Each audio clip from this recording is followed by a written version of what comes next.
तो स्वागत है दोस्तों आपका एक बार फिर से नई वीडियो में। और आज हम बात करने वाले हैं दिल्ली पुलिस के लिए पॉलिटी की जो सीरीज़ हमने शुरू की हुई है, उसमें हम जो है आज की वीडियो में जो है फंडामेंटल राइट्स जो है पढ़ने वाले हैं।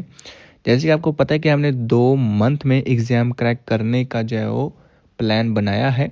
तो आज हम पढ़ेंगे मौलिक अधिकार, जो कि आपकी अनुच्छेद 12 से लेकर 35 तक हैं और ये संविधान के भाग 3 में है। और जो रिवीजन हम करेंगे यहाँ पर बिल्कुल ट्रिक के साथ करेंगे, जो कि आपके एग्जाम में काफ़ी ज़्यादा इंपॉर्टेंट रहेगी और आपकी हेल्प करेगी।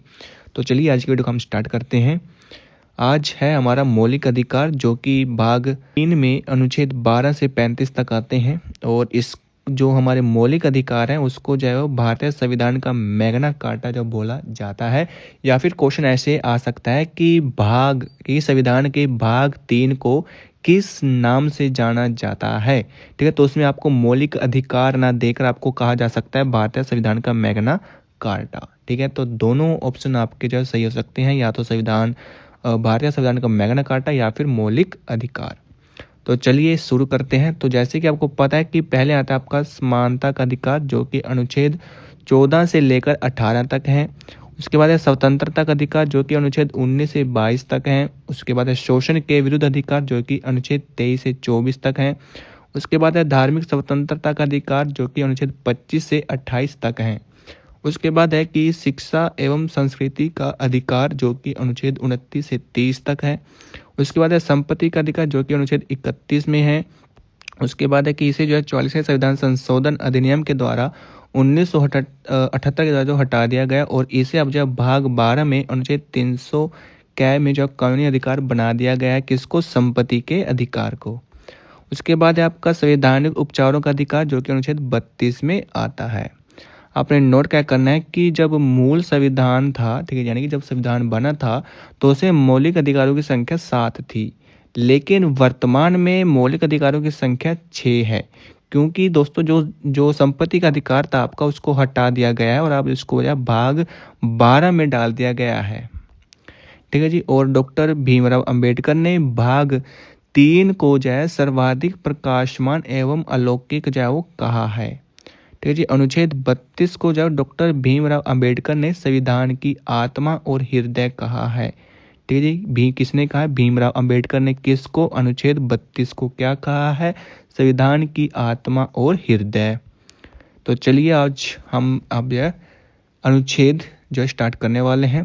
ठीक है जी। अनुच्छेद 12 क्या कहता है? अनुच्छेद 12 कहता है राज्य की परिभाषा के बारे में। अनुच्छेद 13 हमें कहता है कि मूल अधिकारों से असंगत एवं उनका अल्पीकरण करने वाली विधियां। ठीक है जी। अनुच्छेद 14 कहता है कि कानून के समक्ष समानता या फिर विधियों के समान संरक्षण। कानून के समक्ष समानता यानी कि कानून की नज़र में सभी समान हैं। उसके बाद है विधियों का समान संरक्षण यानी कि जो भी कानून बनाए जाएंगे उन कानूनों को जो सभी को जो मानना पड़ेगा। अनुच्छेद 15 क्या कहता है कि धर्म, मूलवंश, जाति या फिर लिंग या फिर जन्म स्थान के आधार पर भेदभाव नहीं किया जाएगा।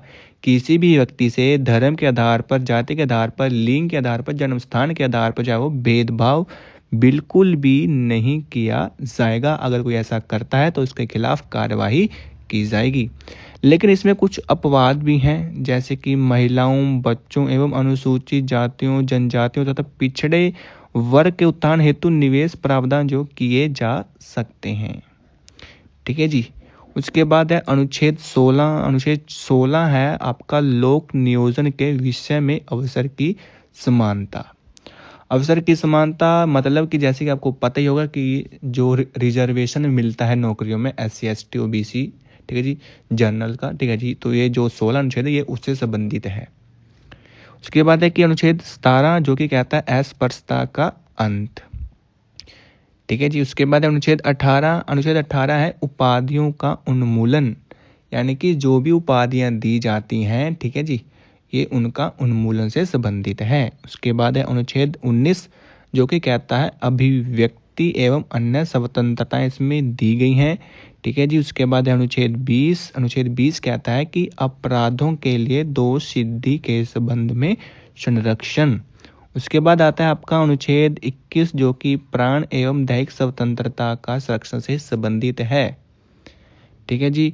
अब नेक्स्ट है आपका यहाँ पर नेक्स्ट है अनुच्छेद 21A। अनुच्छेद 21A में क्या है कि इसमें जो है 6 से 14 वर्ष के बच्चों को अनिवार्य एवं निःशुल्क प्राथमिक शिक्षा का अधिकार है और इस 86वें संविधान संशोधन 2002 के द्वारा इसको जोड़ा गया है।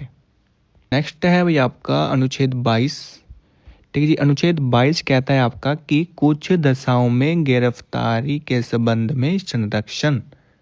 ठीक है जी। यानी कि इसमें 22 में कहा कि अगर कोई व्यक्ति आपको गिरफ्तार करता है तो उसको जो है आपको गिरफ्तार करने के लिए जो है वो अरेस्ट वारंट होना चाहिए।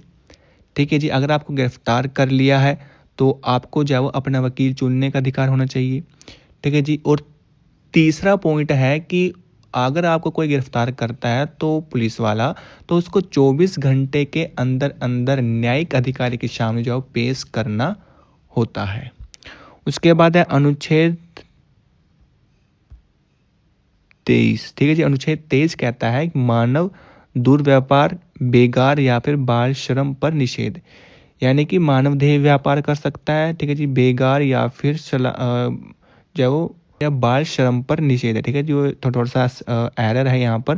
तो यहाँ पर है बाल श्रम पर निषेध, यानी कि जो भी 14 वर्ष से कम आयु के बच्चे हैं तो उनसे जो है हम लेबर का कोई भी काम नहीं करवा सकते। अनुच्छेद 24 कहता है कि 14 साल से कम उम्र के बच्चों को कारखानों में कार्य करने पर प्रतिबंध। अनुच्छेद 25 जिसमें कहा गया है कि सभी व्यक्तियों को अंतःकरण की स्वतंत्रता और धर्म के अबाध से मानने, आचरण करने, प्रचार करने का जो है वो समान हक होगा। सिखों को क्या है कृपाण धारण करने का जो है अधिकार होगा। अनुच्छेद 29 कहता है कि अल्पसंख्यक वर्ग के हितों का संरक्षण करना। अल्पसंख्यक यानी कि जो संख्या में कम है। अनुच्छेद आपका जो 30 क्या कहता है, ये कहता है कि शिक्षण संस्थाओं की स्थापना करना और प्रशासन करने का अल्पसंख्यक वर्गों का अधिकार होगा। उसके बाद है अनुच्छेद 32 जो कि कहता है संवैधानिक उपचारों का अधिकार। इसमें आपको 5 प्रकार की रीट की जो चर्चा की गई है जो कि निम्नलिखित है। पहली रीट है आपकी बंदी प्रत्यक्षीकरण। इसका मतलब है कि व्यक्ति को शारीरिक रूप से जो उपस्थित करना, यानी कि अगर किसी व्यक्ति को गिरफ्तार कर लिया है तो उसको कोर्ट के सामने पेश करना। उसके बाद है परमादेश। परमादेश यानी कि हम आदेश देते हैं। आदेश देना यानी कि जो सुप्रीम कोर्ट है वो निचली कोर्ट को जो आदेश दे सकता है कि जो उसका केस है वो ऊपरी अदालत में भेजे। उसके बाद है अधिकार परीक्षा। अधिकार परीक्षा यानी कि आपका क्या प्राधिकार है, यानी कि कोई भी मंत्री या फिर कोई भी जो पुलिस अधिकारी है वो किसी दूसरे स्टेट में जाकर जो कार्रवाई नहीं कर सकता। अगर कोई ऐसा करता है तो सुप्रीम कोर्ट उससे पूछ सकता है कि आपका क्या अधिकार है। उसके बाद है उत्प्रेक्षण। उत्प्रेक्षण यानी कि पूर्णतः सूचित करना। ठीक है जी। यानी कि अगर कोई व्यक्ति अपना कार्य नहीं कर रहा है तो उसको जो है वो हम पूछ सकते हैं कि वही उसको सूचित कर सकते हैं कि तू ये कार्य क्यों नहीं कर रहा। उसके बाद है प्रतिषेध। प्रतिषेध को होता है मना करना। ठीक है जी। तो नेक्स्ट वीडियो में हम पढ़ेंगे नीति निर्देशक सिद्धांत। ठीक है जी। उम्मीद करता हूँ दोस्तों आपको मौलिक अधिकारों की वीडियो काफ़ी अच्छी लगी होगी और काफ़ी अच्छे से मैंने आपको पढ़ाया भी है। उम्मीद करता हूँ आपको वीडियो अच्छी लगी होगी। चैनल पर नए तो चैनल को सब्सक्राइब कर लेना। वीडियो अच्छी लगे तो वीडियो को लाइक भी कर देना।